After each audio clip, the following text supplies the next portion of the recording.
Sabe o que figuras como Steve Jobs, os irmãos Wright e até Martin Luther King Jr. têm em comum? Parece gente bem diferente, né? Mas a verdade é que eles não começaram falando o que fazer. Eles começaram explicando o porquê fazer. Hoje, a gente vai mergulhar fundo nessa ideia que é a base do livro Comece pelo Porquê, de Simon Sinek. E o Sinek já começa com uma provocação daquelas. Ele diz que as táticas de marketing e vendas que a gente vê todo dia, sabe? Promoção, desconto, tudo isso não passa de manipulação. E o mais perigoso é que elas funcionam. Quer dizer, funcionam por um tempo. E é aqui que a coisa complica. Porque essas táticas, claro, elas podem garantir uma venda hoje, fechar um negócio, mas o que elas nunca jamais vão conseguir é construir lealdade de verdade. Aquela lealdade que faz a pessoa voltar porque quer e não porque recebeu mais um incentivo. Então vamos entrar um pouco mais nesse mundo, nesse jogo de manipulações que a maioria das empresas joga para tentar sobreviver. A lista é bem familiar, né? Um preço que só vale hoje, uma promoção de compre um, lave dois, aquela mensagem de últimas unidades que gera um medinho de ficar de fora, ou a promessa de que a novidade do momento vai mudar tudo. É um roteiro batido, mas que ainda pega muita gente. O exemplo que o livro traz é o da indústria de carros. A General Motors, por exemplo, começou a oferecer rios de dinheiro de volta para vender mais. Só que sem perceber, ela criou um monstro. Ela treinou os clientes a nunca, jamais pagar o preço cheio de um carro de novo. E essa estratégia virou um vício caríssimo. Para ter uma ideia, em 2007, a GM chegou a perder mais de $700 em cada carro vendido. Isso só com os incentivos. Foi uma aposta que quase levou a gigante à falência. Certo, então se manipulação é um beco sem saída para construir um negócio de verdade que dura, qual é a alternativa? O que fazer? E é aqui que o Sinek apresenta sua grande ideia. Um modelo de uma simplicidade que chega a ser genial, que todos os grandes líderes e organizações inspiradoras parecem usar quase que por instinto, o círculo dourado. Pensa no alvo com 3 anéis. O de fora é o que a gente faz, o do meio é como a gente faz, e lá no centro, no coração de tudo, tá o porquê a gente faz. E é bem simples de entender. Toda empresa no mundo sabe o que faz. Vende computadores, oferece consultoria, etc. Algumas delas sabem como fazem, qual o diferencial, o processo secreto, mas pouquíssimas, muito poucas mesmo, sabem dizer por que fazem o que fazem.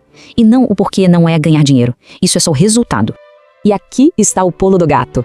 A maioria das empresas se comunica de fora para dentro. Elas dizem o que fazem, depois como fazem e esperam que as pessoas comprem. Mas os líderes e as marcas que inspiram de verdade, eles fazem o contrário. Eles começam pelo porquê. E o mais fascinante é que isso não é só uma teoria de marketing bonitinha, não. Isso tem a ver com o jeito que o nosso cérebro funciona. É pura biologia. Olha só que interessante. O círculo de fora, o quê, fala com o nosso neocórtex. É a parte do cérebro da lógica, dos fatos, da linguagem. Já o porquê e o como conversam direto com o sistema límbico. E é lá que moram os nossos sentimentos, a confiança e, o mais importante de tudo, a tomada de decisão. Sabe quando a gente fala que uma decisão veio do coração? É disso que ele está falando. Vem de uma parte do cérebro que não processa a linguagem. E isso nos leva à frase mais importante do livro.